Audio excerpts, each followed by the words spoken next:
それではこれより各セッションに入りたいと思います。まずはじめにですね、電力市場、世界の電力市場全体の動きにつきまして、ブルームバーグ・ニューエナジー・ファイナンスのアルベート・チュンさんにお願いしたいと思います。アルベートさん、よろしくお願いします。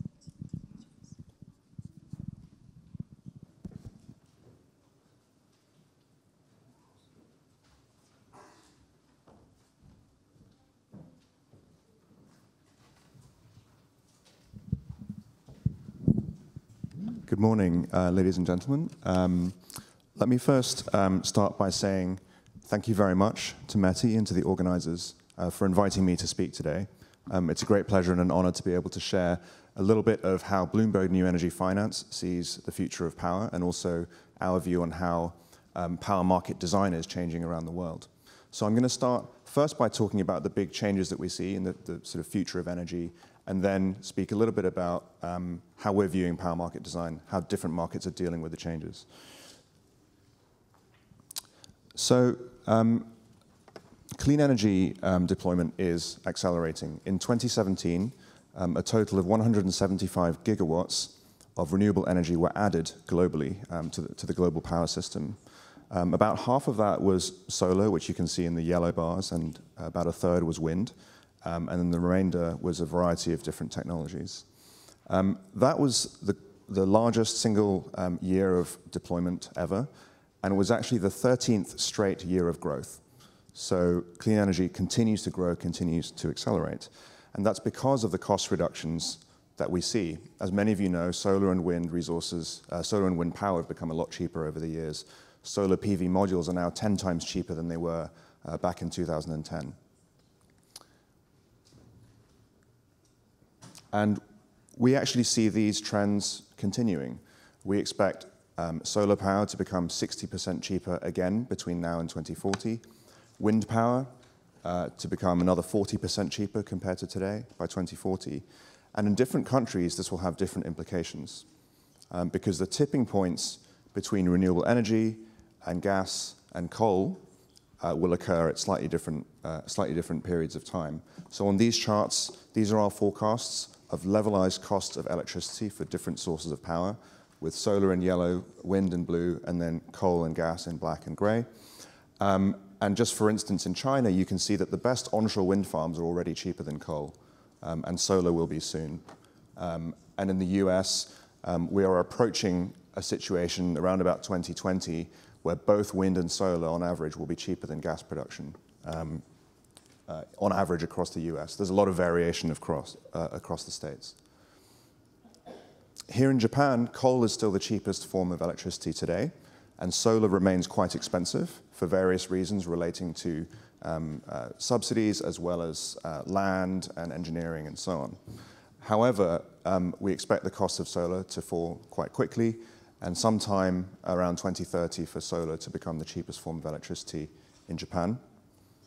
And then there are other countries as well. So this example is India, where we expect solar very soon to become the cheapest form of electricity, even cheaper than coal.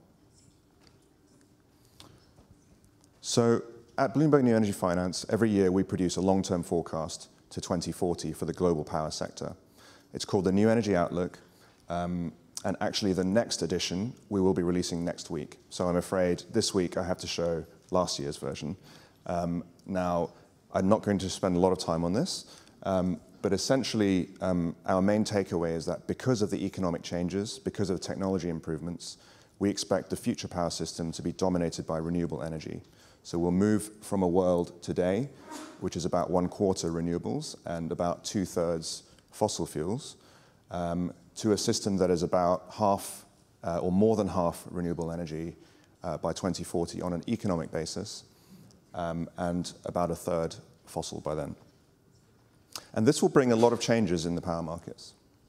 So just one example, in the UK, which is where I live, we expect that by 2040, we will start to see weeks that are very much dominated by wind, by wind power.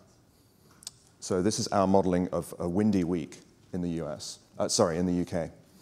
And you can see that you're going to have periods where the total wind and solar generation exceed total demand. which mean you'll have to find some way to export the power or store it or potentially shift demand, maybe charge on electric vehicles or electrolyze hydrogen with the excess power.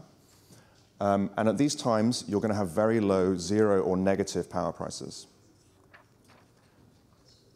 But at the same time, you're going to need flexible resources, which you can see in purple here, to fill the gaps. So flexible generation, battery storage, some other resources. But this begs a lot of questions for market design, because if power prices are going to be more often low or zero or even negative, then we need to think about how will generation be paid for. And these are not theoretical questions. These, we already see these effects in markets like Germany and California, where power prices do more frequently go negative. And around the world, there are other issues that are coming up which are causing regulators to ask questions about how should power markets be designed in future. So for example, in the US, the changing economics on the grid mean that there are a number of coal and nuclear plants that are struggling, and there's a push for more distributed energy and market reforms to bring distributed energy into the grid as well. In Europe, we're dealing with higher and higher penetrations of renewables and the need to integrate markets more closely. And of course, here in Japan, there's a big effort to reform the markets, bring in liberalization. A lot of progress has been made already, and a lot of questions to be addressed around energy security, the future of nuclear, and so on.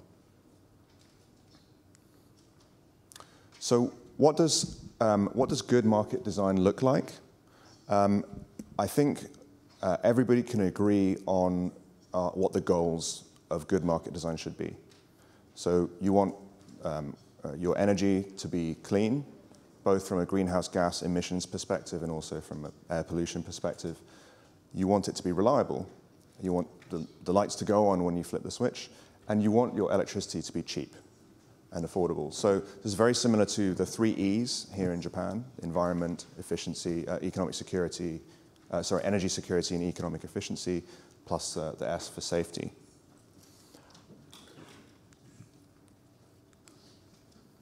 But at BNEF, we wanted to understand, in more detail how to achieve these goals. So we think there are 5 challenges that market designers, that policymakers must address if they're going to be able to achieve these 3 goals. The first is the market able to provide credible market signals for investors to make long-term investments in the market? The second is the market able to optimize the short-term dispatch? So from minute to minute, from second to second, or from hour to hour, is the market making the best use of the resources available? The third is capacity build occurring in the right places? Are investors building power plants in the right locations where it's needed, or are they building it in the wrong places where there's not enough transmission, for example? The fourth is, are distributed resources being properly integrated into the market? Can they play a role? And the fifth is a little bit more philosophical. Are markets encouraging innovation? Are they encouraging industry players to try new technologies and new business models and take risks as well? So I want to spend a few minutes just giving a few examples from around the world about each of these challenges and how they're being addressed that I hope will be useful and relevant for the conversation today.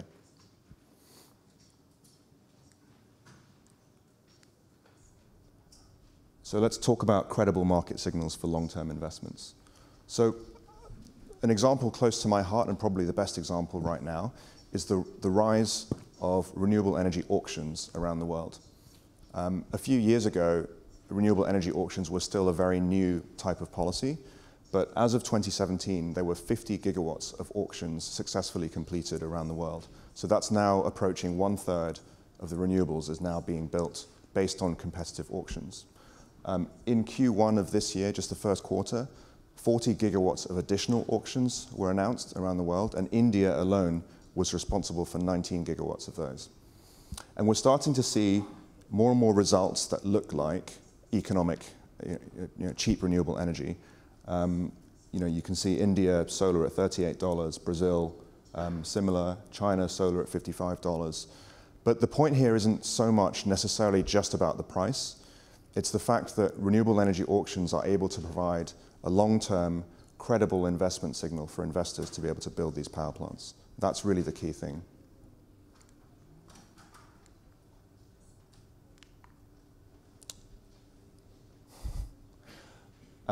So just a couple of slides just giving examples. So in India, thanks to the rise of competitive auctions and the improving technologies around solar and wind, we are now seeing already the best solar and wind projects coming in at about 2 to 3 rupees per kilowatt hour for commissioning in the next 3 years or so.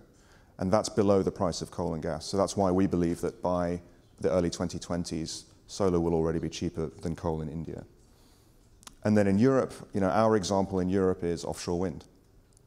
If you go back to 2012, offshore wind farms cost about $100 to $150 per megawatt hour on a levelized basis.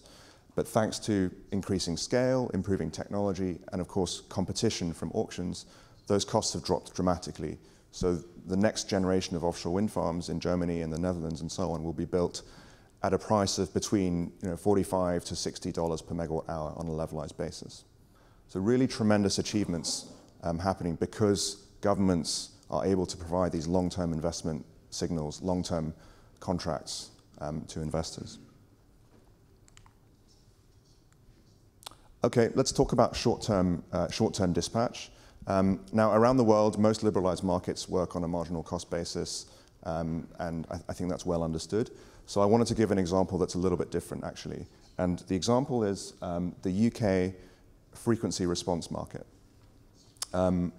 As of today, the UK frequency response market is actually incredibly complicated.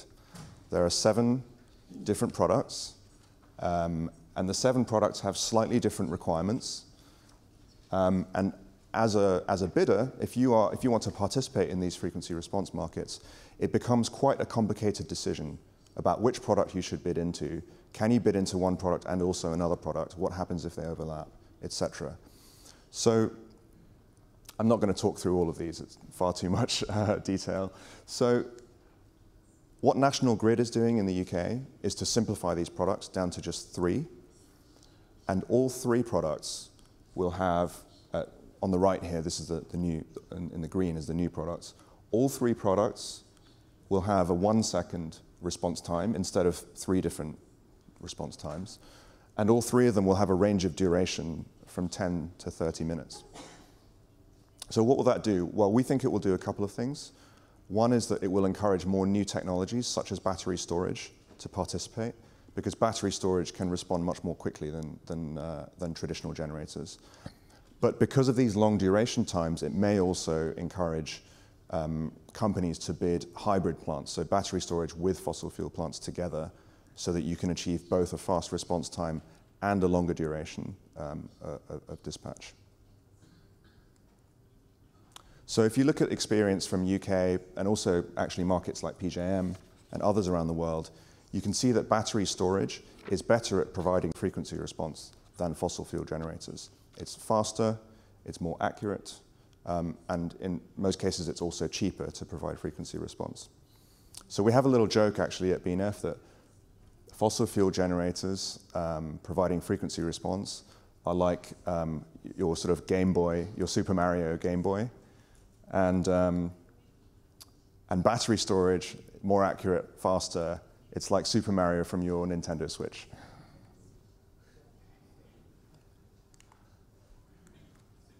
Okay, so if you've got the first 2 problems solved, how do you make sure that capacity build is occurring in the right places in the grid? Well, the example of what not to do is Germany, and respect, of course, the German market, but this is one of the things that has been quite challenging in the last few years. Because the best wind resources in Germany are in the north, and the industrial loads are in the south, and Germany only has 1 power price, there isn't really an incentive to build new generation next to load. And Germany has a constrained transmission grid, as I'm sure many of you are aware.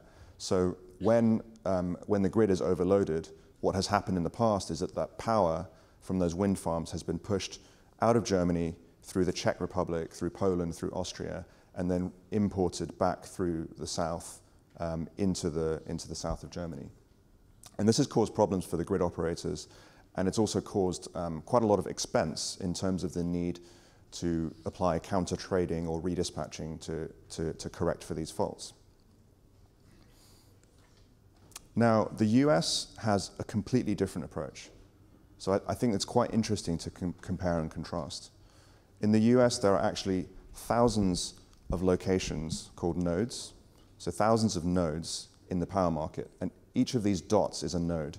And on each of these nodes, it's possible to trade power, and each of the nodes has a different price. So it adds a lot of complexity. As a trader or as an investor, you've got to analyze many, many more locations on the grid. But it does provide much clearer signals as to where is the power most needed. If power prices are high in certain locations, like downtown New York, versus low power prices in the Midwest, for example, for investors it provides that transparency to know, okay, where are the locations where the grid really requires power.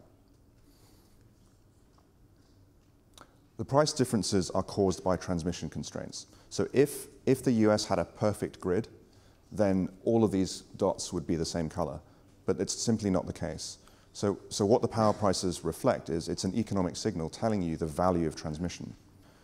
And in fact, you can bid for these transmission rights, and you can make money from owning the transmission rights because they capture this value of the price differentials between different nodes. Okay, I'm going to skip this slide and keep moving. What about distributed resources? How do you bring distributed resources into the market? In Europe, we've seen quite rapid growth in the demand response market, still actually a little bit behind the US, but catching up. We see about 7 gigawatts of commercial and industrial demand response currently active across the main 5 markets in Europe where it's possible.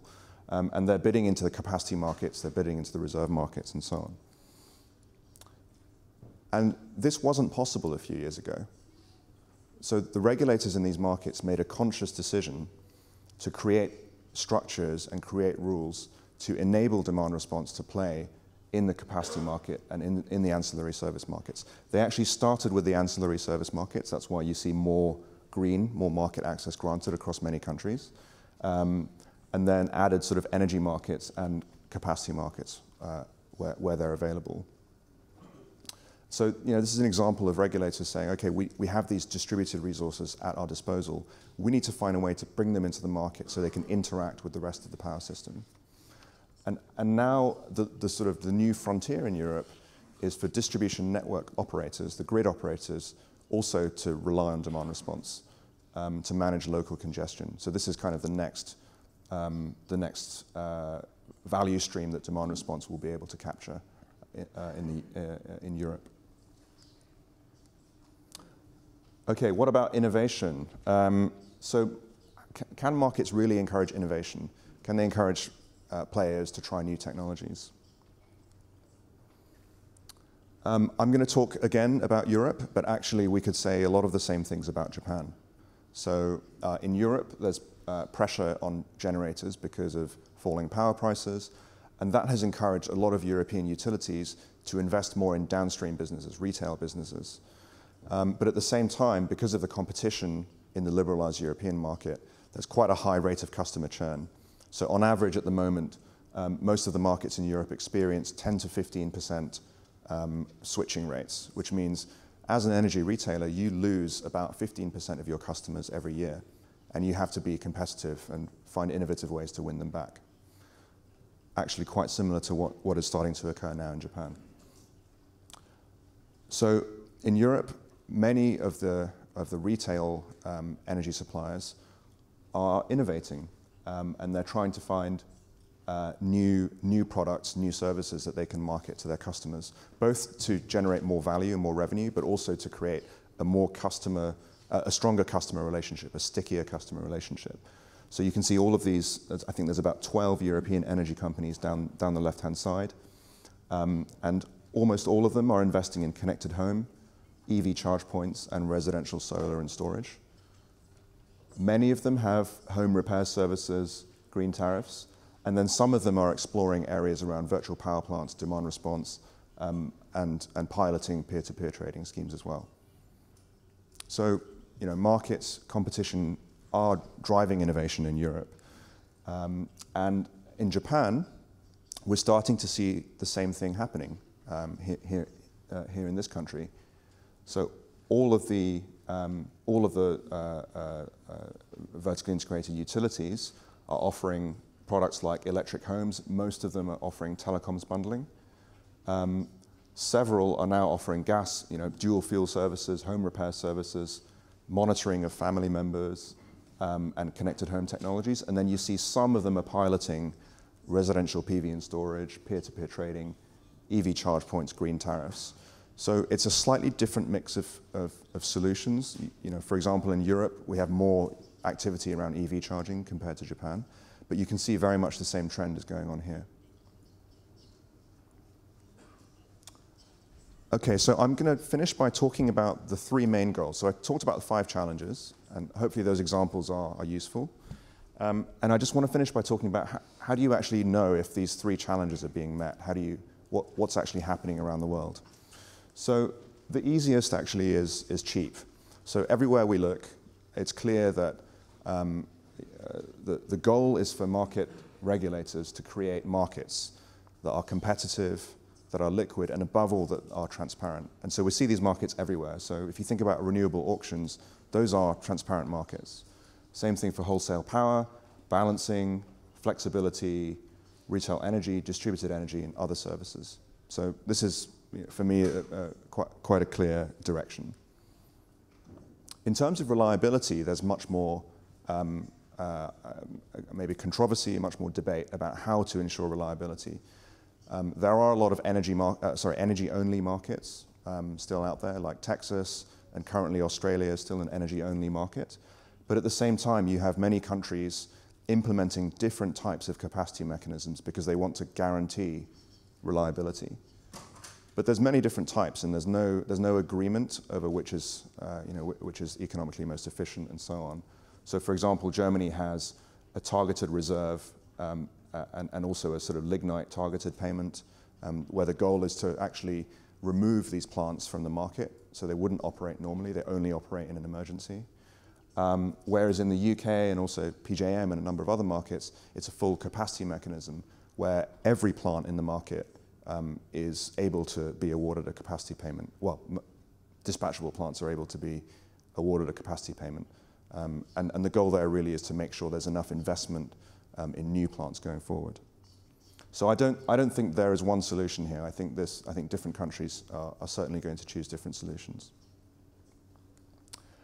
And finally, what about clean? Even though renewable energy is growing very quickly, it's not the only solution. That's not enough. And markets around the world are beginning to realize to really achieve a clean energy system, there needs to be a way to eliminate greenhouse gas emissions. And that means finding a way to regulate for fossil fuels. In the UK, we have a clear commitment to end our reliance on coal by 2025. So from 7 years from now, there'll be no coal left in the UK. And that's being achieved by a carbon price floor. So a very clear carbon price set at about £23 per tonne, which means that investors have a very clear signal that, to reduce reliance on coal. And this has resulted in some really interesting things. So last April, we had our first 24-hour period where there was no coal-fired power at all in the UK. And that was the first time since the Industrial Revolution. This year in April, we had the first 72 hours, so the first 3 days in a row of no coal. So we can start to see in the UK, we can see this transition happening before our eyes. And the UK is actually one of 28 countries now that have committed to phase out coal from their power systems. Now 28, clearly, not every country, in fact, still a minority of countries, but this is a trend that is beginning to grow. And I'm going to end, this is my last slide, I'm going to end with a comment about the US, because the US is actually not one of those 28 countries, and as you know, the US president is very much in favor of maintaining its reliance on coal. However, we have seen a reduction in reliance on coal in the US. More than 500 coal plants are being shut or have been shut since 2010 across the US, and it's not because of policy or politics, it's because of economics. because of cheap gas and cheap renewable energy, these coal plants are being pushed out of the market. So our US power team, our analyst team based in New York, actually analyzed every coal plant in the US and found that in 2017, half of them were operating at a negative margin. So half of them are losing money. So we expect, on an economic basis, more coal retirements coming in the next few years. And remarkably, the US has reduced its power sector emissions by 28% since 2005, which is a great achievement, actually. And the Clean Power Plan, which President Obama put forward several years ago, calls for 32% by 2030. But if this trend carries on, the Clean Power Plan will be achieved by 2020, 10 years early. And there's probably not much that President Trump will be able to do about it. So I just want to end on this point that, policy and market design are of course really important, but the fundamental economics of the power sector are changing as well, and we need to be very aware of that. So with that, I just want to say thank you again to Mehdi for allowing me to speak today. I really appreciate the opportunity, and I'm looking forward to being a part of the discussions throughout the day. Thank you very much.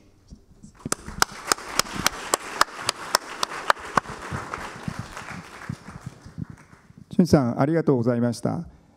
これより氷のセッションに入りますけれども、その前に一点、本日の資料、すでに経済産業省のホームページにアップされておりますので、また後ほどご覧いただければと思います。それでは、これより3名のスピーカーの方にお話しいただきます。まず最初がインフィニットエナジーのダリン・クックさんです。ダリンさん、よろしくお願いいたします。ダリン、please.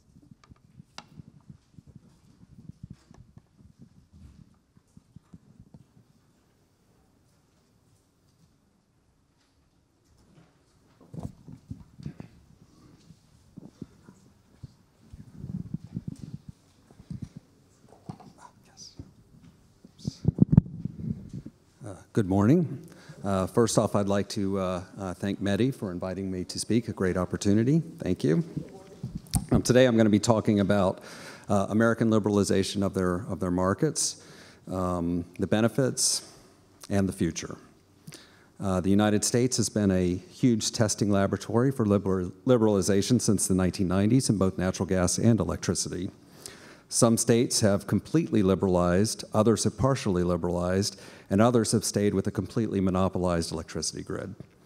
And even each state that has liberalized has done it differently. Some have failed and some have wildly succeeded.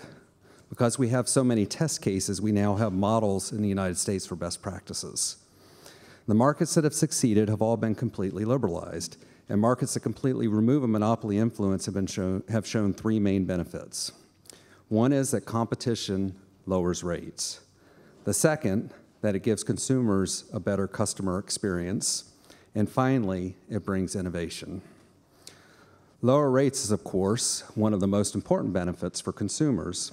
According to the United States Energy Information Administration data, liberalized and partially liberalized energy markets in the United States have saved $324 billion over markets without choice. That's equivalent to a staggering 35 trillion or trillion. A better customer experience is also measurable data. Completely liberalized electricity markets bring much higher customer satisfaction, according to surveys by J.D. Power, one of the benchmark companies in the United States, and Associates, in every category measured in overall customer satisfaction. What customers want are lower rates, as mentioned before, as well as reliability, excellent customer experience, knowing the environmental impact, and communications. Other examples of greater experience include being able to pick what day of the month to pay the bill, choosing the type of energy to use, such as green power. It is having understandable bills and apps that allow making payment, viewing usage, etc. It is having your electricity service turned on in a matter of hours. But perhaps the most important benefit of liberalization is innovation. Electricity is a commodity, and as liberalized markets mature as both the wholesale and retail side margins shrink, this has already started to happen here in in the United States. At this point, many electricity markets will begin adding value through other services or even bundled services. For instance, you might get a discount on gasoline if you buy electricity from a certain supplier. In our case, we have a deal with Google to sell their home products. The main product is a Nest Smart thermostat that can save up to 10 to 20% off an average American electricity bill. Competitors have to find new ways to serve their customers in order to differentiate themselves, and this can transform industries for the better. In the United States, consumers place a high value on green power, and liberalization has led to huge innovations in that area, combining both green power and battery technology. Prices for green power have dropped astoundingly. Right now, for instance, in Texas, a one-year fixed rate for 100% renewable energy is cheaper than the regular service through even the least expensive utility in Florida, my home state, in a market that has not liberalized. Time of use pricing is also very popular in liberalized markets. There are some markets that are not liberalized and still offer this, but only the liberalized markets have been able to make this product available to everyone, down to small businesses and residential customers. For instance, in Texas, nights and weekends for residential customers have been offered by marketers for free. Access to real-time smart meter data has allowed multitudes of products to blossom. Consumers can track their own usage, so they know exactly what they have consumed and make adjustments to stay within budget. Suppliers can also use this technology to offer savings for consumers if they use less electricity during peak times. Many more uses for this technology will develop in the future. We have seen this innovation in U.S. energy markets, but liberalization has already been shown to transform other industries for the better. For instance, liberalizing the phone systems allowed our technology to grow so rapidly that the old phone systems and landlines and calling cards have given way to small computers we can transport in our pocket. Think of what Amazon has done to the media distribution industry and what Netflix has done to the television industry. Competition breeds innovation, and energy markets are ready for the same leap forward. The future has all sorts of possibilities. The model of distributed energy will take hold in a big way. A decentralized way of supplying energy with battery backup is equivalent to the revolution caused by blockchain technology. Distributed energy will also be far superior to centralized state or country-guided traditional systems in both reliability and cost. Market makers begin to take risk away from the consumers. In the interim, before distributed generation gains total dominance, appliances, air conditioning, heating systems will be made smartly and either run automatically to take advantage of the best time of use prices, or the supplier can control those systems and run them when it is best. Finally, in a truly competitive markets, failure is a natural process of evolution. The best survive and bring to the consumers all sorts of wonders. The worst are those that fail to embrace change, leave the market, sell their business, or go out of business, just like restaurants or dry cleaners or hotels in the energy market. As long as reliability and safety are sacrosanct, the individual competitors must be allowed to fail. But for lower cost, better customer experience, and innovation to flourish, the energy market must be structured in a way that allows success. In the United States, those states that have restructured also do not reap these benefits. The state of Florida almost decided to vote the process of liberalizing its electricity market. If Florida liberalized its electricity market in, say, a similar model of Texas, it is estimated that consumers would save $6 billion per year after stranded cost went away, according to a study done by Perryman Associates, a world-renowned economist. As a contrast, the state of New York only partially liberalized, and their residential customers have paid more on average for the right of choice. This means the market is broken and is not fulfilling its promise to the consumer. This became apparent after the polar vortex hit the United States in 2015, bringing frigid temperatures across the Midwest and Northeast. At times, wholesale natural gas prices spiked to $150 per decatherm, and normally at most it'd be $8 or $9 a decatherm in that region. And wholesale electricity prices soared to over $500 a megawatt, where at most it would be less than $100 at that time. Utilities in the Northeast, monopolized utilities, I should say, were allowed to recover their cost over long periods of time and therefore had an artificially low price in comparison to many of the other competitive suppliers. This unbalanced condition caused massive failure in the system because there was no true competition and no incentive for suppliers or utilities to provide better service. The state did not properly liberalize its market. In contrast, the most successful markets have lowered rates significantly, brought higher customer satisfaction, and introduced serious innovation to the markets. Texas saves its consumers 20% a year on electricity rates. This amounts to over $5 billion per year in savings outside of lowering commodity costs. Texas has a population of over 28 million people, which is about 25% more than the Kansai region. And consumers enjoy innovation we don't see in other markets. As an aside, Texas did not have any problems with the polar vortex despite near or record lows. Currently, Japan's liberalized markets are considered hybrid because the utility still competes in the market with tariff rates. The Japanese market is moving towards complete liberalization. Currently, in April 2020, the tariff rates will no longer be in effect for regulated monopolies, and at some future point, the utilities will be split into a distribution company, a power production company, and a supply company. When these things happen, Japan will become a world technological and transformational leader in energy markets. But at the moment, during its transition phase, Japan's model lags behind some of the other models, and Texas, which is, we think, the most successful market in the US, based on an annual baseline of choice if measured using the same criteria from a study called Abacus. They use 49 different measures to study markets. If you see the chart up there, we actually put in those 49 measures and measured where Japan is right now in its transformation. Japan can quickly outpace Texas as it continues its unrelenting march towards liberalization. We exist in a time of transformation that has brought trillions of dollars back to the consumer and has caused unmitigated and nearly unmitigated innovation in many industries, and energy is no exception. Liberalized markets will bring the Japanese people momentous savings, a much better customer experience, and a new way for business to make profit, and also technological wonders that will amaze the world. Japan is poised to become a world leader in this area if it stays the course. We're looking forward to entering the Japanese market at infinite energy. Thank you very much.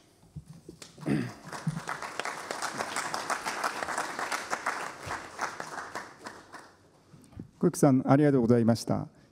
続きまして、今度はイギリスの小売ロバート・グローブさんにお願いします。グローブさん、お願いします。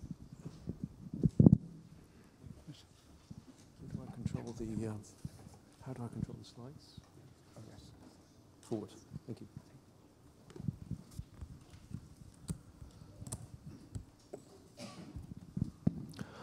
Good morning.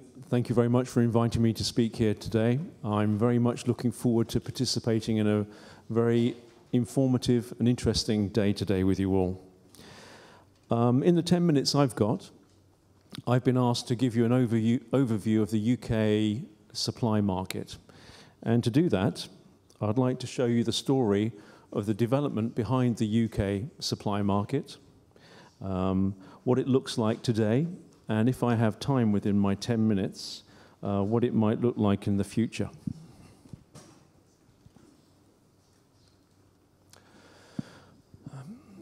You will have to forgive me for this rather fussy, complex chart, but what I'm trying to say here is to show you the pathway that the UK has followed to reach its current state. And in that market development, there have been three key forces driving that change: liberalization, the growth of renewables, and the advent of increased and significant competition from new entrants. So looking at the first of those, liberalisation, the UK started off in a place very familiar and very common across the world, insofar that we had a state-owned, vertically integrated, and largely hydrocarbon generation mixed market. Privatisation, liberalisation led to the unbundling of transmission and distribution with regulated third-party access, and with that, the development of a traded wholesale electricity market, first of all on a pool basis, and then a bilateral market in both the spot and a futures and forward market. The second area of significant change was the growth of renewables. The UK, through its political commitment to the Kyoto Treaty, adopted greenhouse gas emission reduction targets.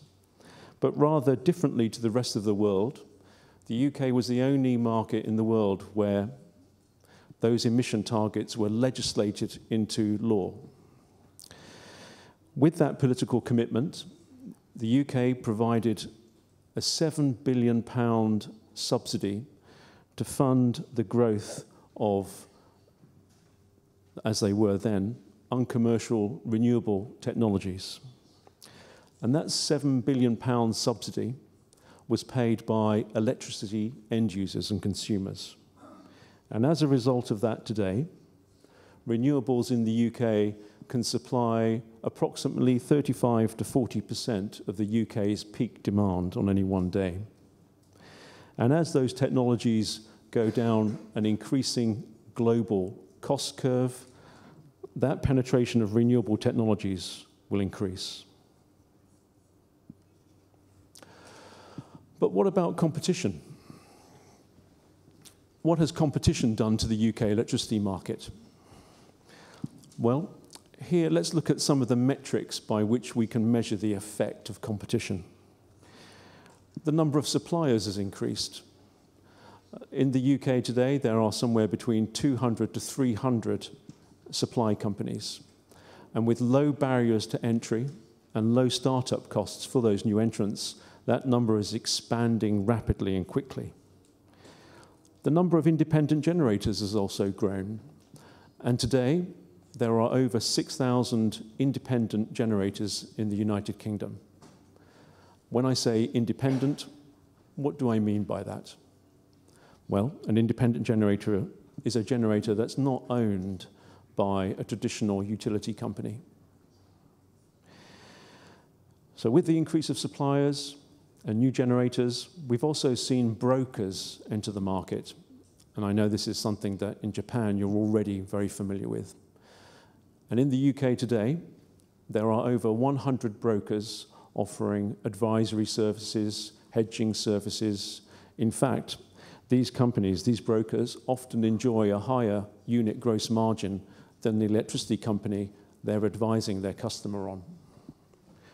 With new brokers, with these new entrants, switching rates have increased considerably.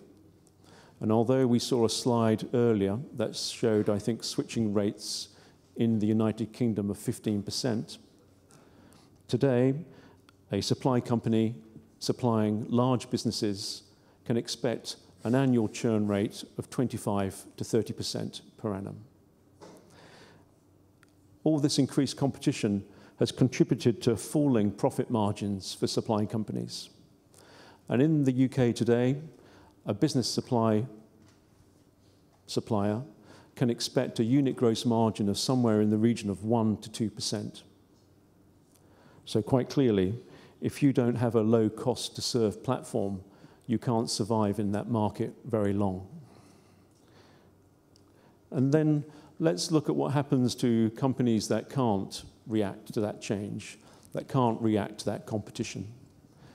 On this slide, I've shown the share prices of some large UK and continental European listed energy companies. I've shown the share price evolution over the last 10 years, baselining it to 2008, and then benchmarking it to a FTSE 100 equity index. And as you can see from this, all of the companies that I've chosen have significantly underperformed that benchmark. And not only is that an investor vote in the confidence that they have in those business models, we can also look at how those energy companies are reacting. They're downsizing, they're restructuring, and in some cases, they're even voluntarily breaking themselves up. So, what does an electricity supply company in the UK look like today? And you'll have to forgive me, but I'm going to show you my company, the company that I work for, Smartest Energy. And Smartest Energy looks like a normal electricity company, except that it doesn't own any of its own generation assets. It is an asset-light energy company. And as the barriers to entry decrease, more and more supply companies are adopting this business model. And those new entrants bring better value for money, enhanced customer service, and innovation. In terms of innovation, they not only supply electricity, they provide demand-side response services, they provide asset optimization services on a real-time basis. In terms of customer service, these businesses have levels of customer satisfaction that are more akin to Amazon than they are to an electricity company. In terms of value for money, these businesses operate at profit margins of 1% to 2% because they have a cost-to-serve platform that enables them to compete successfully in that environment. So I'd like to give you an example of innovation. And I know this is particularly pertinent to Japan because you don't have renewable certificates in Japan. In the UK, we do. And that enables us to launch a product like this. This is a 100% renewable product. It's non-premium priced. It's certified by a trusted third party to give customers confidence behind the promises we're making about it. It's linked to particular technologies. It can even be linked to a specific generation site if that's important for the customer. And customers want this. UK customers want to be seen, want to be identified to be a user of renewable power. They don't want to pay a premium for it, and they want to be able to show that they know where it comes from. So, what will electricity companies look like in the future? And I'm running out of time, so I'll have to wrap up very quickly. But the forces of disruption in the UK electricity market are the same as in any other electricity market. Decentralization, as we move from transmission-connected assets to distribution-connected assets. Decarbonization, as the amount of renewable power increases. But also, more increasingly, digitalization. New technologies, such as batteries, electric vehicles, solar panels, are going down a global cost curve, which means their penetration will increase, and we will see more of them at a more granular level until eventually we see them at a domestic level. And with that new technology, we will see a new kind of customer. A customer that both produces power and a customer that consumes power, the prosumer. And to manage these thousands and thousands of prosumers, to manage the flexibility they have, we will require big data, IoT, AI. And in the future, electricity companies in my market will look more akin to Google and Uber than they do to a traditional electricity company. And so I will end by saying the companies that survive in that new future will not be like the traditional electricity companies that we know today, but they will be much more like an Uber of energy or a Google of energy than we can possibly imagine. thank you very much for listening to me, and I look forward to participating in the debate that takes place this afternoon and this morning. Thank you very much.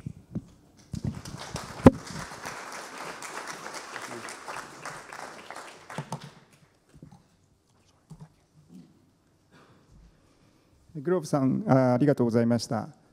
それでは続きまして、今度はサービスプロバイダーという観点で ESG マーク・コイルさんにお願いしたいと思います。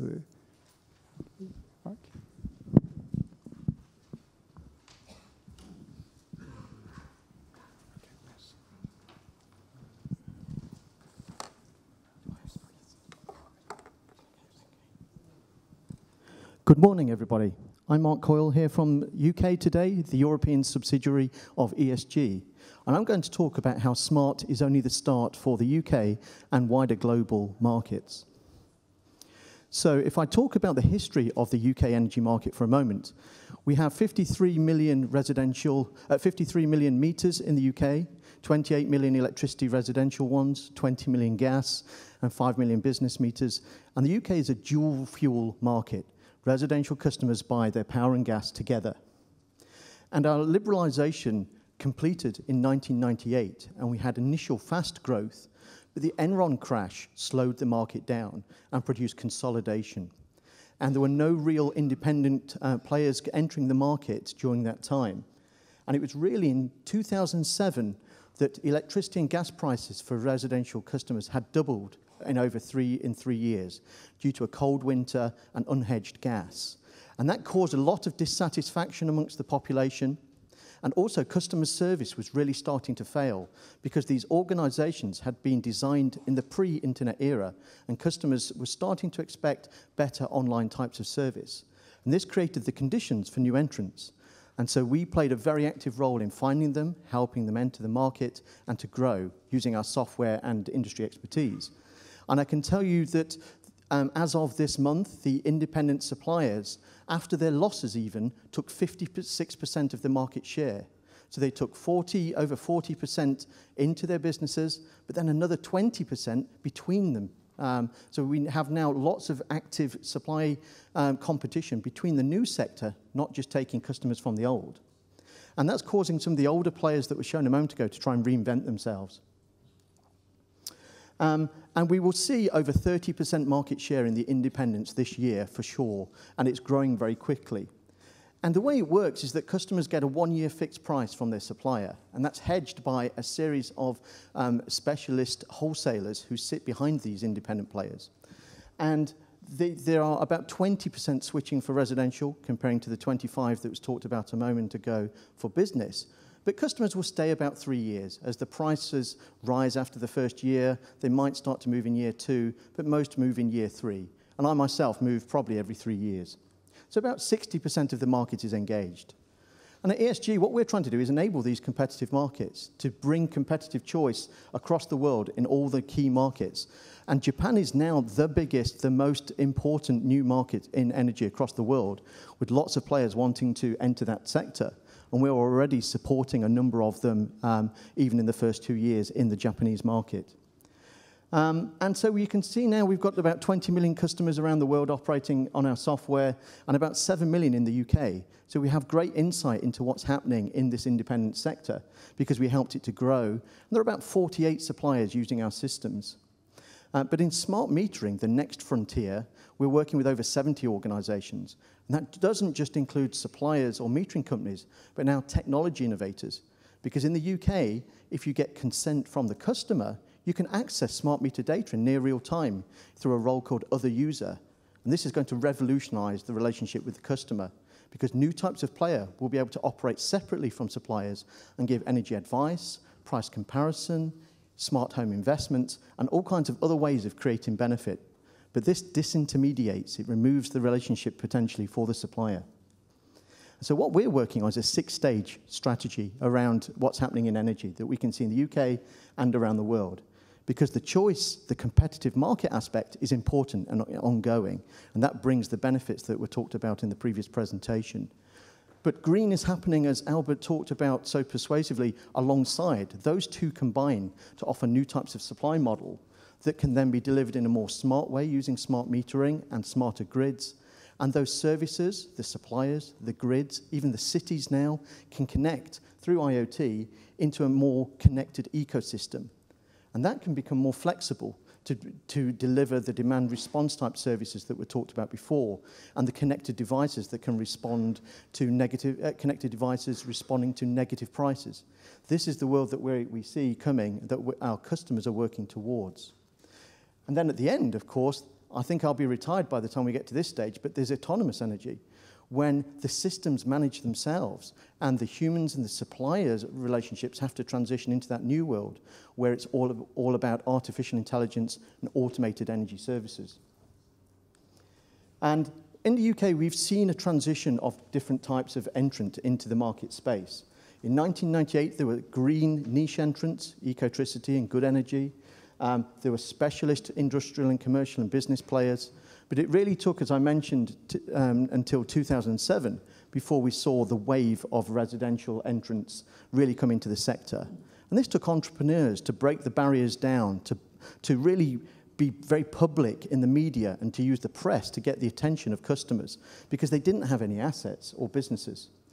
And once they started growing and started getting hundreds of thousands of customers, it opened the door for the not-for-profit sector to support vulnerable customers, to support people in their local area through local supply, similar to models seen in Germany and other markets. And that's been a key and growing area of the market, with one new local government area about to enter the market this year. We've also seen membership schemes, so clubs of energy sold in the home, that I'll show in a moment. And green go mainstream at no extra price, in fact, lower prices. And this starts to create a new proposition that's attractive to the next generation, to my children and younger people. And we've also seen strong international expansion into the UK, and this is something we anticipate for Japan. Japan is now the world's new largest market, alongside Texas, UK, and in the longer term, Germany. They're the biggest, most attractive markets that everybody wants to get towards. And they're combined with technology innovators in all kinds of different ways: distributed generation, solar, storage, electric vehicles. And in the UK, the government has now committed that all cars must be EV by 2040, and the majority done by 2030. And that's a very strong commitment. And it really means that it starts a new revolution that the government's stimulating with investment funding to really work out how to get there. It's creating a lot of inward investment. And our regulator is very active in working out how to stimulate more choice.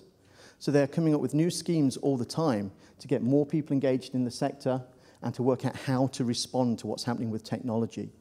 Because as we get smart meters, we can move towards faster switching. And I'm involved working with our regulator on next day switching, which supports faster tariffs and very dynamic competition. Even the role of supplier itself is up for review. Why only have one supplier when you might have one at home or one for your car in different places? Or I manage the energy for my children in their homes. So the whole way in which energy supply is thought about is changing quite quickly. And our regulator wants to make sure that everybody benefits. And there are new types of supplier in our market, and these are our customers, and they're growing very quickly. So OVO has nearly 1 million customers now, or 1 million endpoints. It's created multiple brands, Lumo and Boost for low-cost energy or prepaid energy. So different ways of getting to the customer. A very revolutionary advert that I encourage everybody to go and look at, but turn the volume down because it uses very loud music. And electric vehicle charging. They've created a mobile electric vehicle charger that you carry with you in your car and can connect to wherever you go. This is just the start. Octopus Energy is another example, backed by Octopus Investments, so private equity with strong renewable generation. They've got tariffs that track the market, will go negative when the market is low, and also will track to your electric vehicle charging and storage. Mainstream Green is coming with Bulb, being green from the start, and Pure Planet, an ex-telco team who founded Virgin Mobile and ran EE, and came in with a concept of pure green, all online from the start, with not even a call center. The customers support each other. They're a support community, and that's very popular for customers who want to feel that they're empowered. At the same time, First Utility has been growing and has got, again, 1 million customers, big competitor of OVO, and started as a telco, came to energy, has added broadband and was recently acquired by Shell. Shell seeing that it becomes more of an energy company, an electricity company, than just an oil and gas company. And Robin Hood Energy is one of the councils I mentioned, and the first that came into our sector for its citizens. This is where I live. They don't just provide energy for vulnerable customers. They do it, and they're very popular in the city area and outside. And they white label for many other cities. So this is a different kind of energy revolution that's getting the citizen closer to their providers and taking out the profit. And then two types of international entrant to the UK. NG from France, ESB from Ireland, and Green Star, which is part of the Just Energy Group from US. All had seen their market share under pressure in their home markets. All saw that the UK was a good place to expand, learn, become smart, and take those lessons back to their other territories. And that is a trend I see happening more and more around the world. But it's not just the big players. Small players do the same too. So One Select came into the UK from the Netherlands, where they're known as Energy Flex. And Green Energy Network, it was a small company in Italy, and they've come into the UK market. There's room for everybody, and you can be a very small company and still be very successful by getting your cost right, your platform right, and being very focused on the niche types of customer that you're serving. Because it's viable to be a supplier in the UK once you get up of about 30,000 customers. And it's very viable, and you're making a profit at 50,000, so long as you've got the right agile platform. And so if we just look at innovation, Spark works with landlords and does the rented sector as a supplier. Utility Warehouse is a club that sells energy in the home, like perfume or Tupperware. And Toto Energy goes to people's houses using a code of conduct and is very good at engaging in the community. So it's not all just online. There are different types of engaging customers in different ways, reflecting also their age and how they like to buy their services. So customer choice itself is evolving quickly. It was all about how many providers and how do I feel about them? Are they big or small? And what is price? But service has really grown as a factor because you can always save money now. So it's not just about how much do I save, but do I believe in the service? Is it on Trustpilot or Google with a good rating? And do I feel aligned to this business? Is it green? Is it online? Does it reflect my type of life? And are they empowering me through apps and smart technologies? And the transition to next-day switching will move this in a very profound way with faster tariffs, maybe offering you energy at the weekend for an activity and then moving supplier again on the Monday. This will be a very different world. And we've talked about how connected devices are very popular now in the preceding presentation. But what that means is that for those who are into the connected devices and the smart home, like the connected video doorway that we have at our house, these people are receptive to smart meters, and they understand the data and the technology and the interfaces straight away. And the new competition is to get those customers. Because in the UK, the retailer, the supplier deploys the smart meter. It has the relationship. So it either gets that right and retains the customer, or it gets it wrong and maybe loses them forever.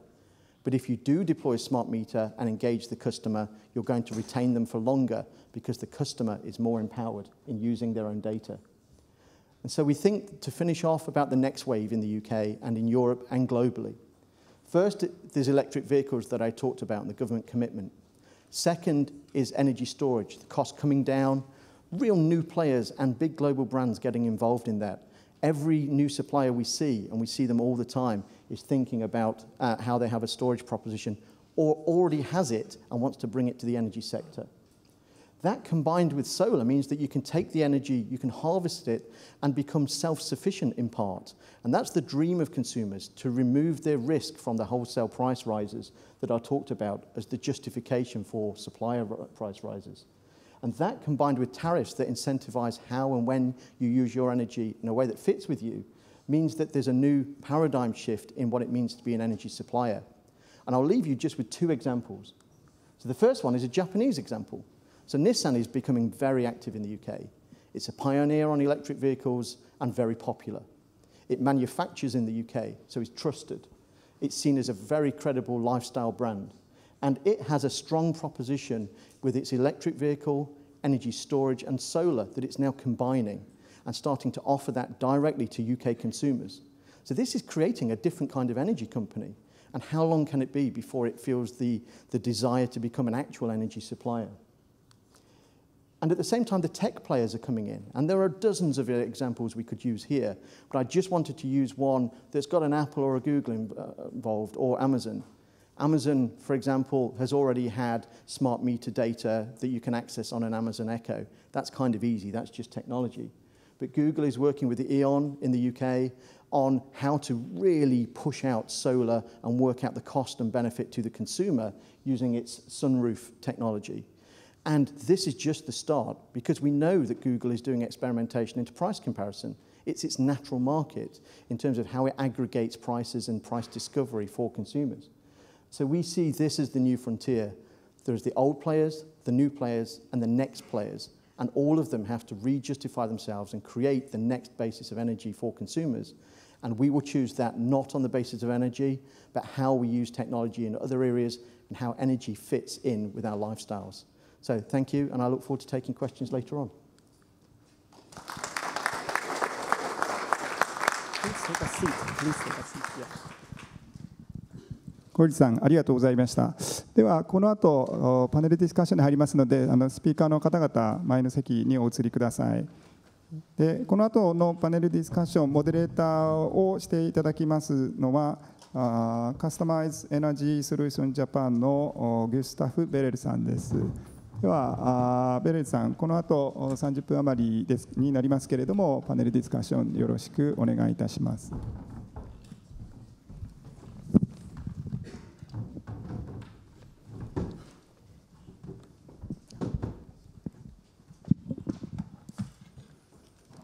Thank you for the opportunity to moderate this excellent panel. You've heard a number of presentations already this morning. I have the luxury of coming to Japan from the United States every month. I have done this for the last 3 years because I believe in your deregulation. Japan's deregulation is the most exciting energy transition I have seen in the last decade, and it's what brings me here every month from the United States. We have a number of questions we're going to pose. Thank you. Next slide. This one.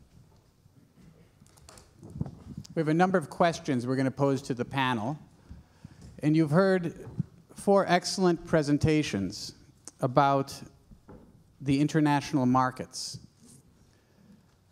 The questions, though, are how does this inform us about what's happening here in Japan? Japan is its own country. It's unique. You have a unique culture. You have a unique people, and you have a unique deregulation. And so what elements of what you are hearing today matter to Japan, to your companies, to the retailers, to the generation owners, to the utilities?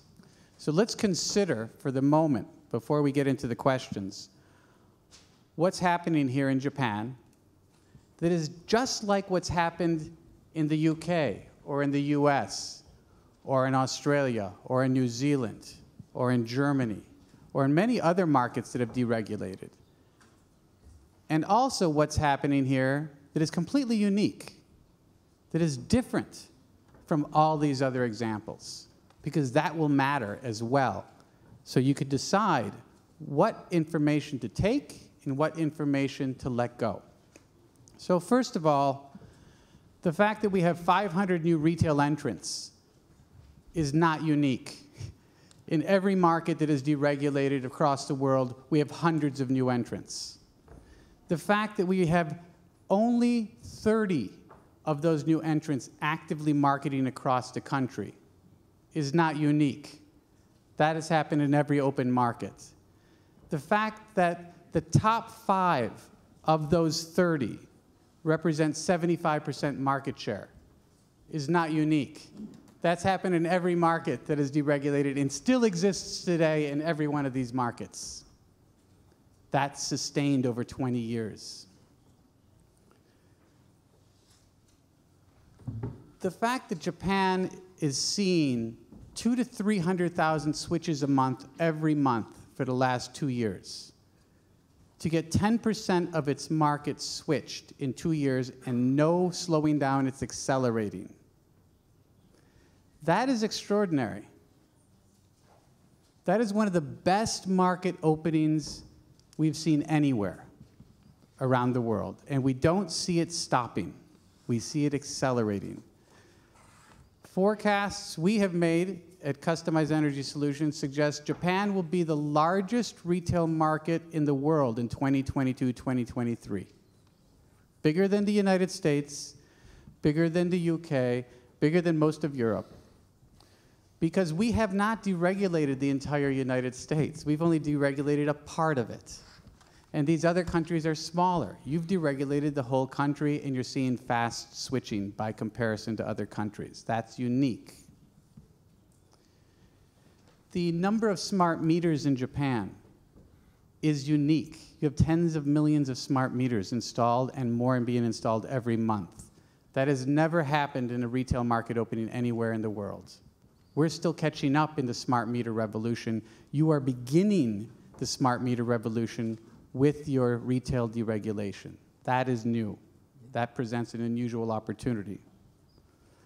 The fact that your retailer gross margins are healthy and the retailers are making good gross profits is not unique. That's happened in every market that opens. One of the biggest pressures for retail markets to be deregulated is the fact that the wholesale markets are cheaper than utility prices. And so when we open retail markets, there's good gross profits to be had. That's happened everywhere. It will not last. Every retail market has opened with very healthy gross margins, and within 5 years, those gross margins compress, and it becomes much more competitive. That tells you as a retailer, be careful not to spend too much money.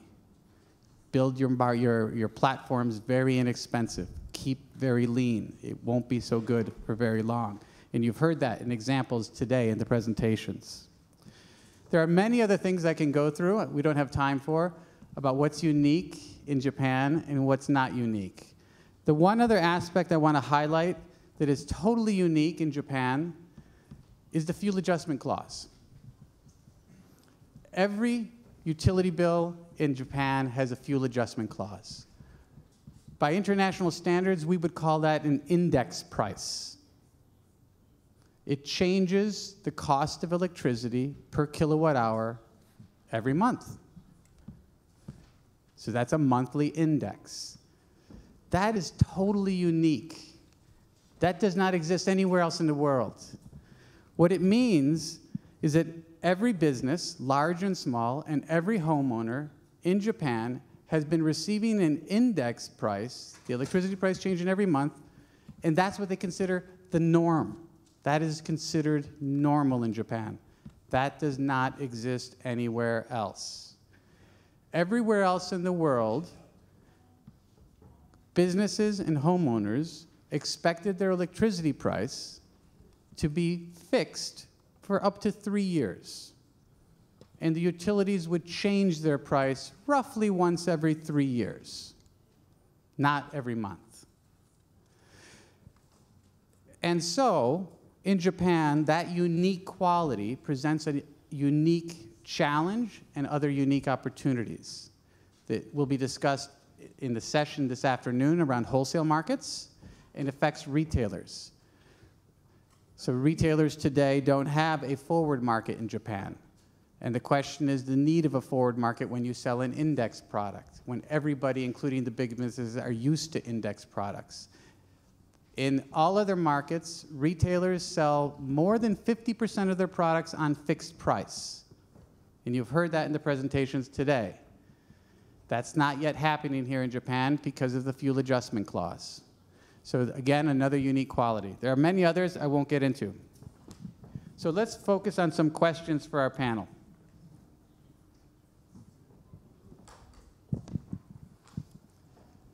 I have come to Japan almost 30 times, and I've never heard so much English being spoken. So I apologize that you have to endure so much English. So we gave you one slide in Japanese. So for the question for the panel, and I think you should all have a copy, and if you don't, you could look on.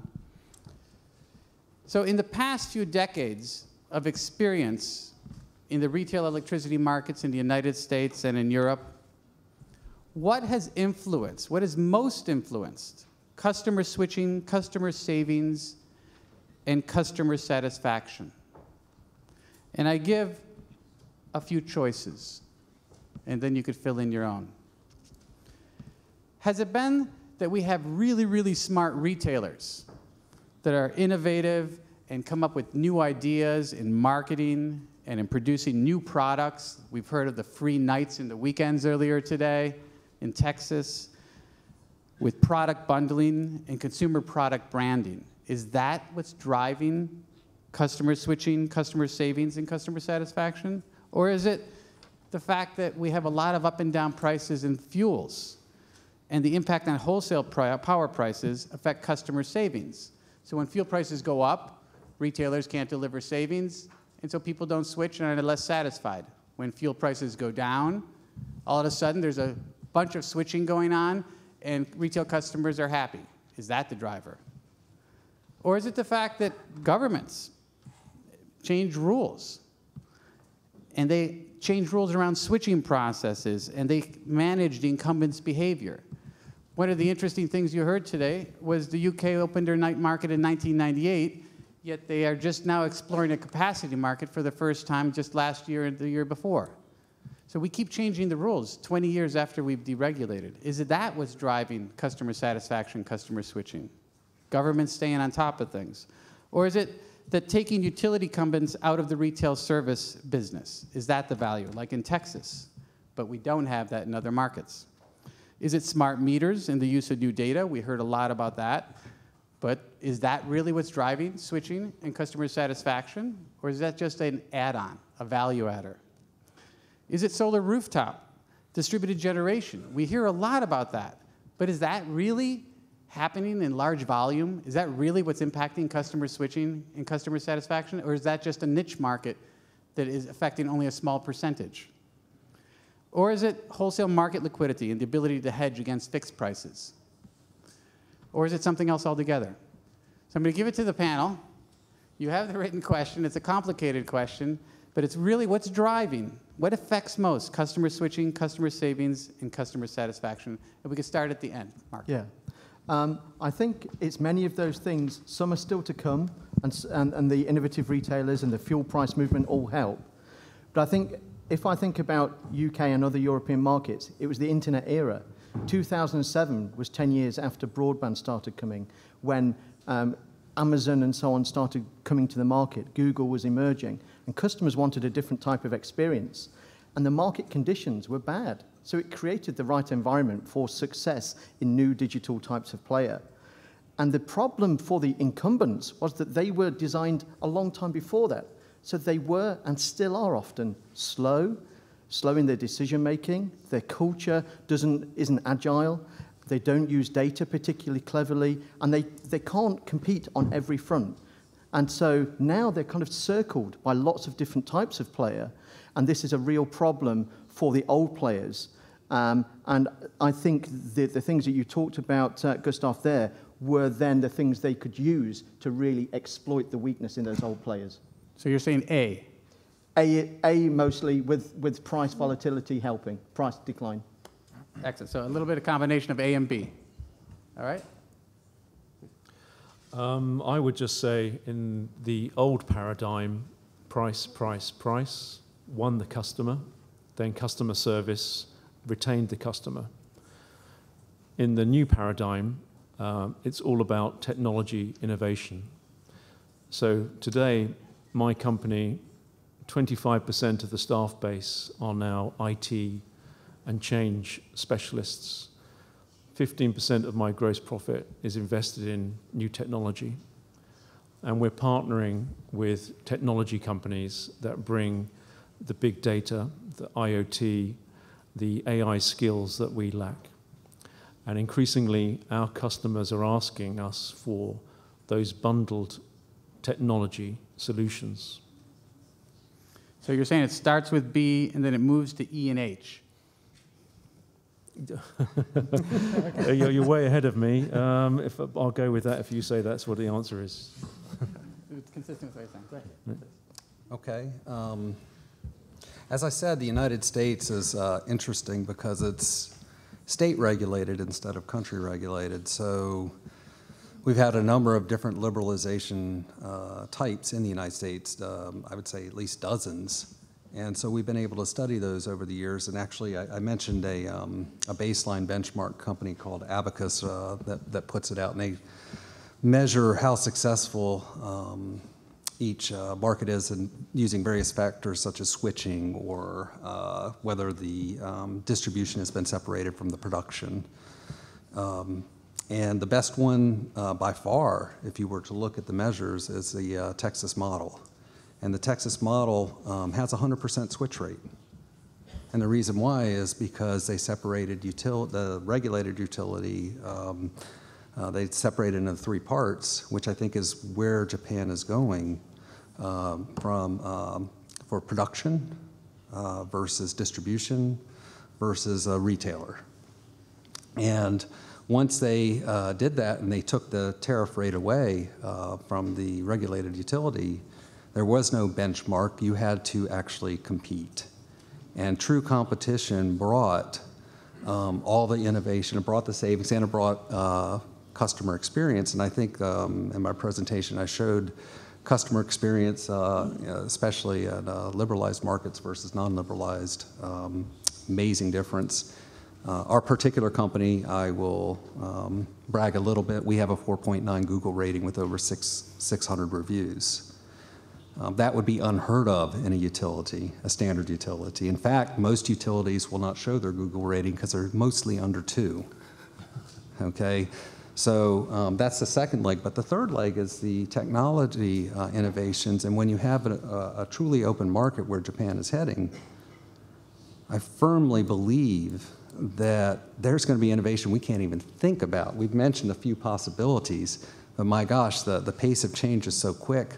There's going to be something astounding that comes out, something truly transformational that I can't even predict. But it's coming because we have so many different ways to reach the customer, through whether it's a smart meter or through AI, as you mentioned, or through all sorts of means. So it's not going to just be energy anymore. It's going to be energy plus all these other things.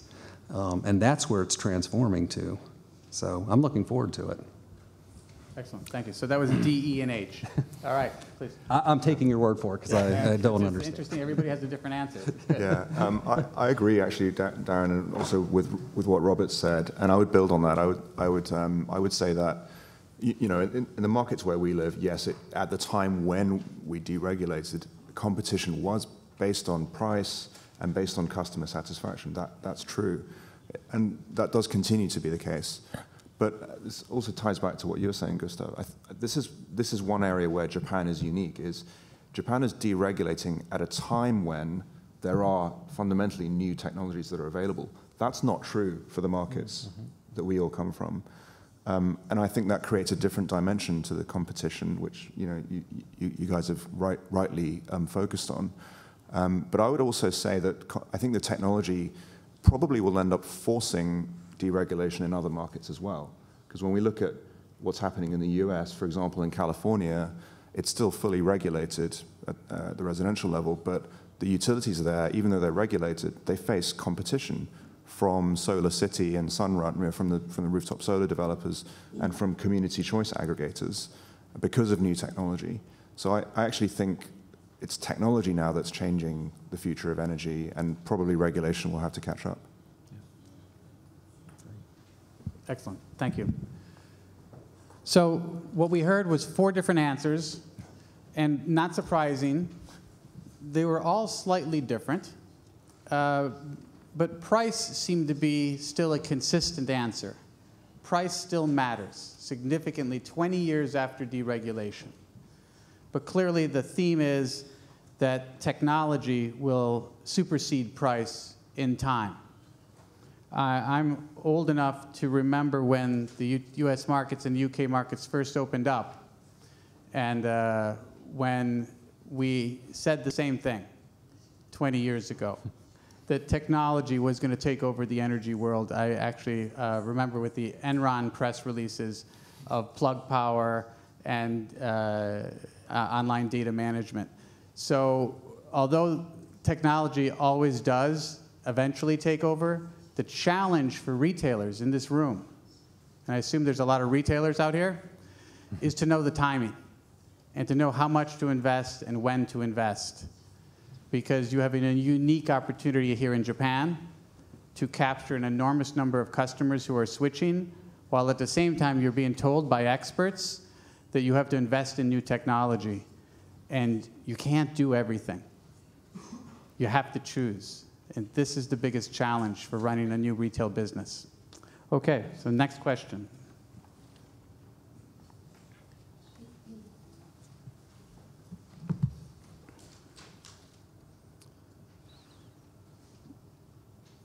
One of the challenges in Japan, as I mentioned earlier, is we have a fuel adjustment clause. We are on index pricing. We don't yet have liquid wholesale forward markets.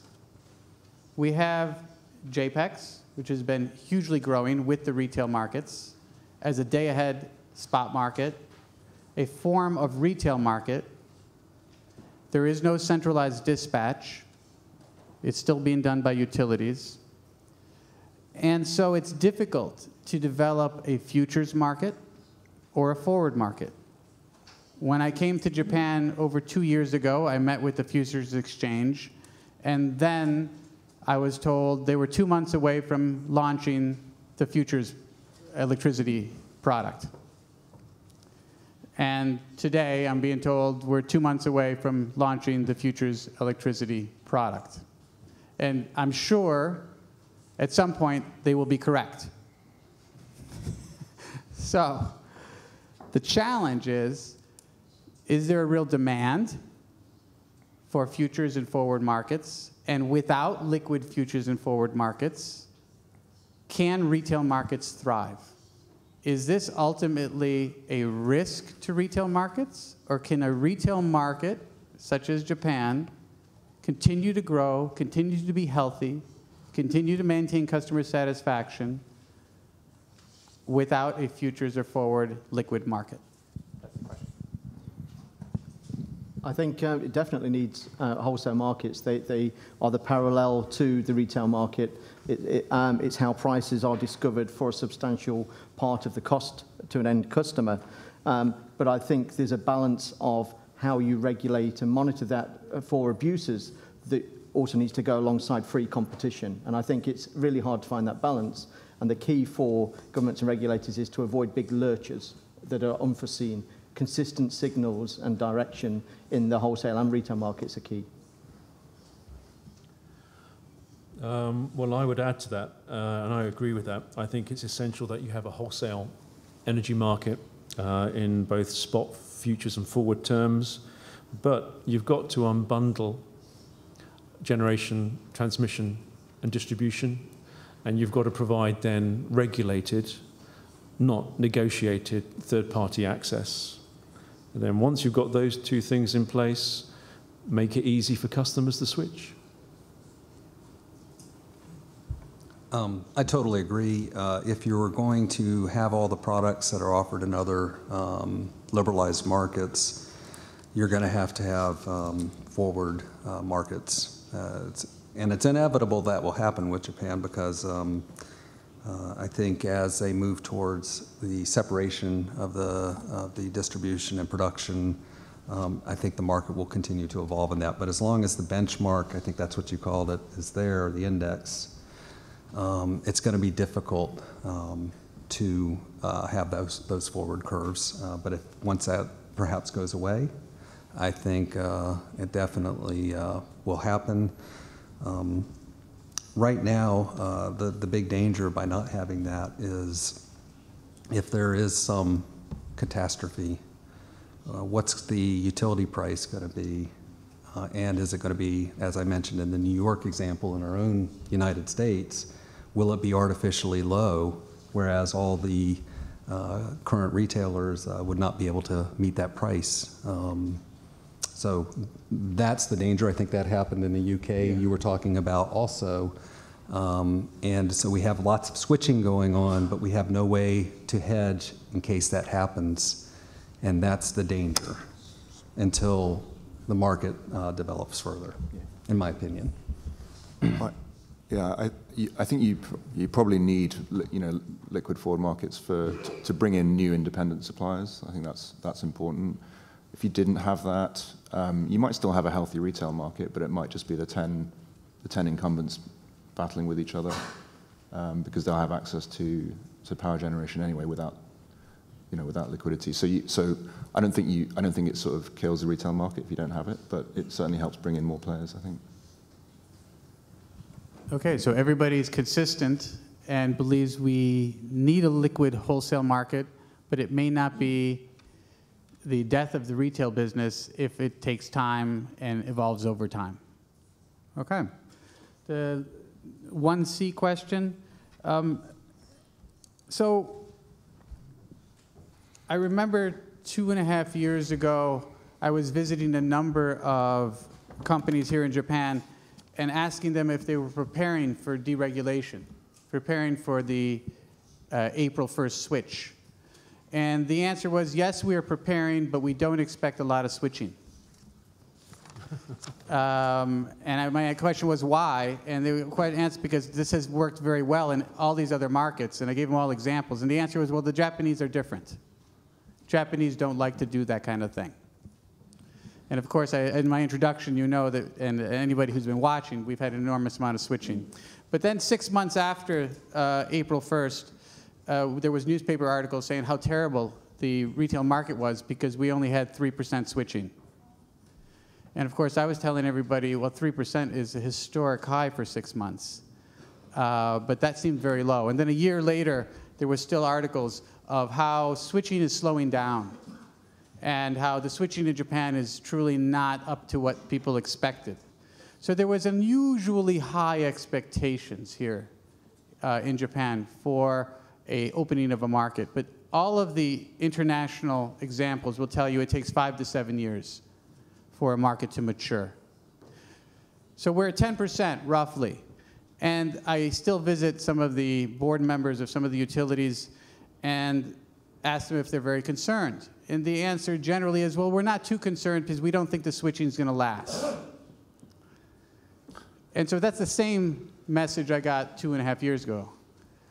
Yet every international standard tells us that the switching is going to last for quite a few years. And I mean switching from utility incumbents to new retailers. All right?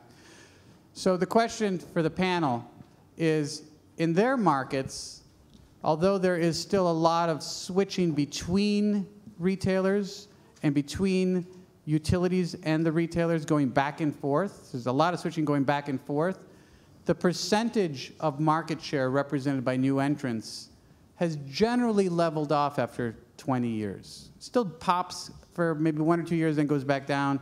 And my question is, how long did it take your markets to get to the point where they kind of started to level off? Are they leveled off, or do you still see growth?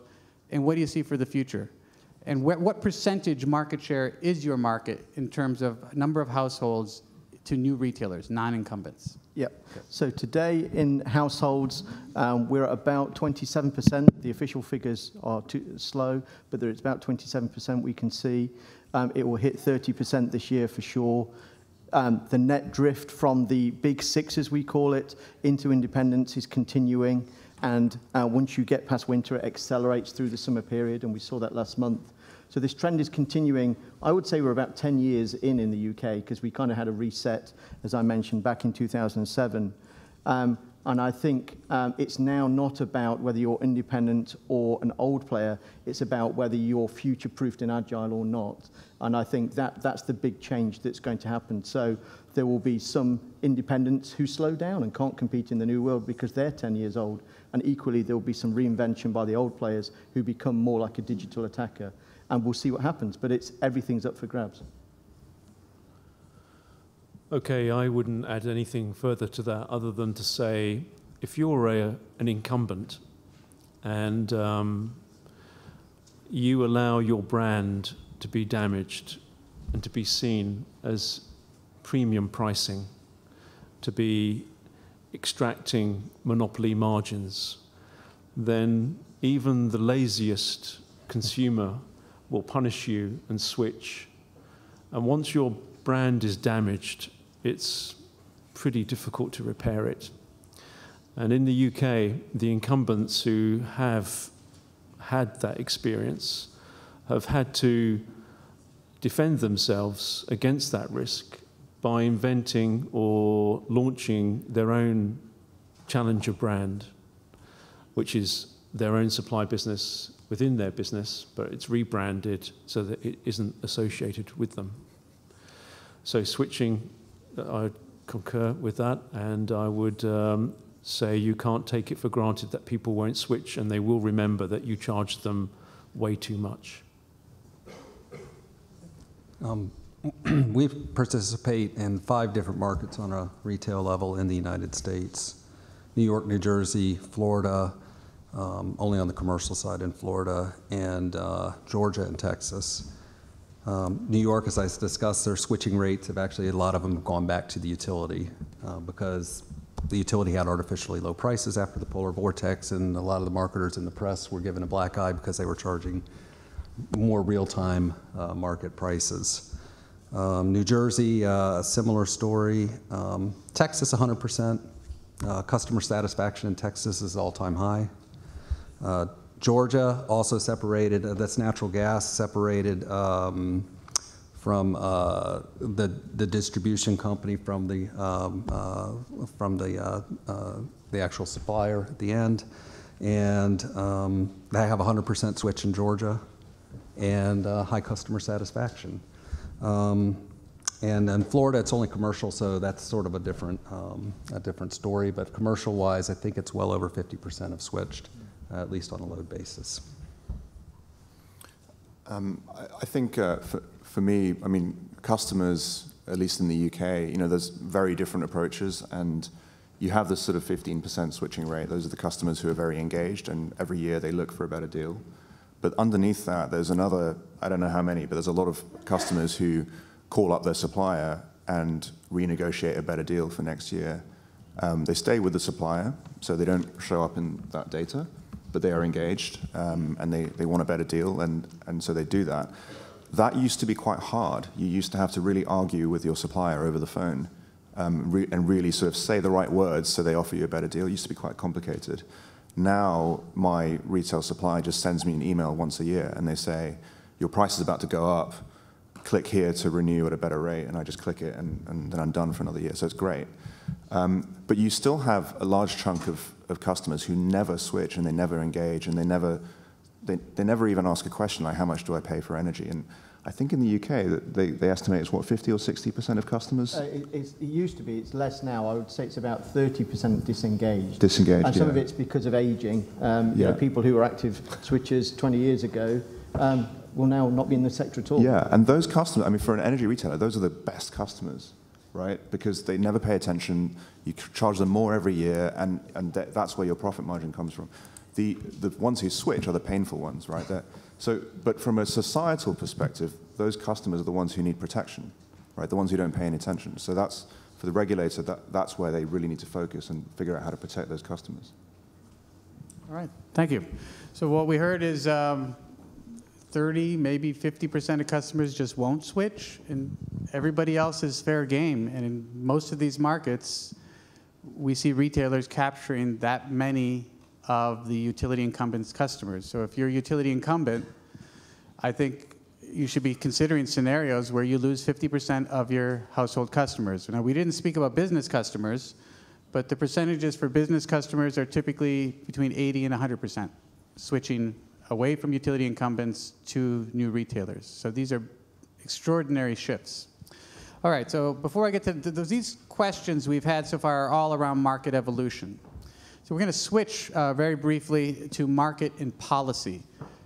Questions around, what would we advise METI and other government organizations to be doing? That's what this next section's about.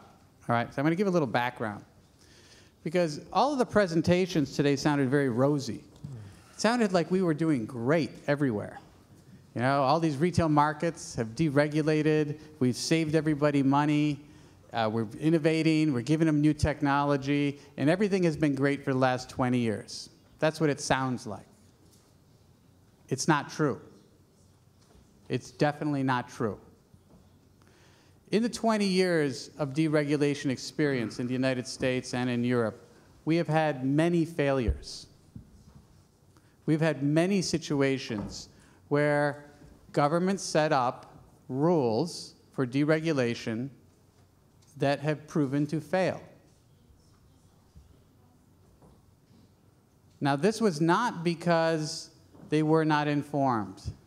This was not because they weren't smart or cautious. It's because it's very difficult. This is a very complicated market, and even the best efforts have shown periodic failures in deregulation.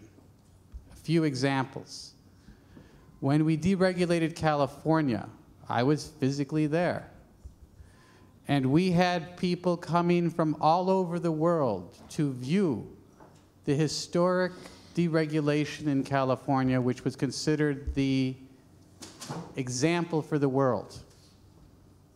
It only took a few years after showcasing the deregulation model in California before we experienced the California crisis, which resulted in extraordinarily high wholesale prices and retail prices.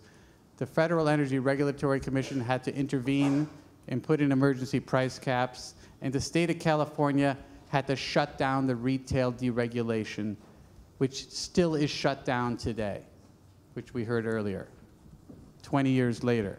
So a catastrophic failure such as that in California still has not been fully repaired. In Connecticut and in New York, in the United States, both state governments had to intervene because they viewed retailers as taking advantage of vulnerable citizens. And in both states, we have politicians speaking against the retail industry, seeking to re-regulate parts of the industry. These are not because people in Connecticut and New York did not know how to deregulate. It's simply because it was very complicated. And the shifting changes occurring due to prices in commodities, in renewable energy and technology is a huge challenge for government. And when those shifts occur faster than government can respond, we have catastrophic failures. We had the price spikes, the polar vortex that was discussed, that created prices 100 times higher than normal, caused retailers to go bankrupt, caused some areas of the United States to have to re-regulate. We have ongoing investigations of wholesalers, banks, and traders who are considered having manipulated the markets. That's today. We still have ongoing investigations. So there are many cases. So here's the question, and we're going to have to go quickly. I'm told we're almost out of time.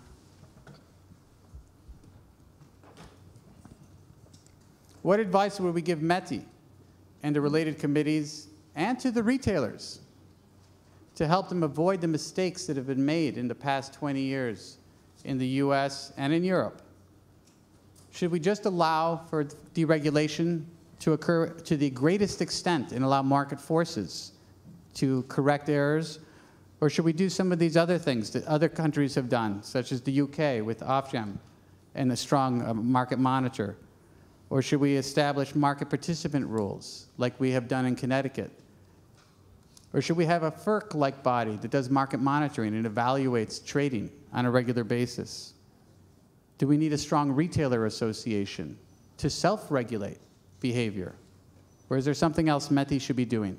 We only have a few minutes, so 1 minute each, please. Yep. Quickly, all of those things are good, so I think they all need doing. Regulators need a roadmap that they stick to and are clear about. And also, I think they need to be brave, because in this current world, there's a lot of press trying to push at regulators, trying to claim market failure all the time. and it causes a lot of short-term reactions. So I think the bravery and the stability of the roadmap are really important. Yeah, I would just add self-regulation doesn't work. You need a strong, politically independent regulator. You need to be working on the basis that you have a code of behavior, licensing requirement that establishes a common standard of compliance and performance, and you need to be ready for failure. So you need to have a failure mechanism. I used to work at Enron. No electricity company is too big to fail. I would recommend, similar to what you said, a strong consumer advocate group, strong regulation, separate from the actual MEDI or from anything else. I would recommend getting a platform for prices. Like in Texas, they have a power to choose platform, and it keeps marketers honest on the pricing abilities. And also in Georgia, they do that similarly. I'd also say don't get stuck. The markets of New York and New Jersey were supposed to, and some of the other Northeast states, were supposed to completely liberalize, and they sort of got stuck in some sort of purgatory, and it created a broken market.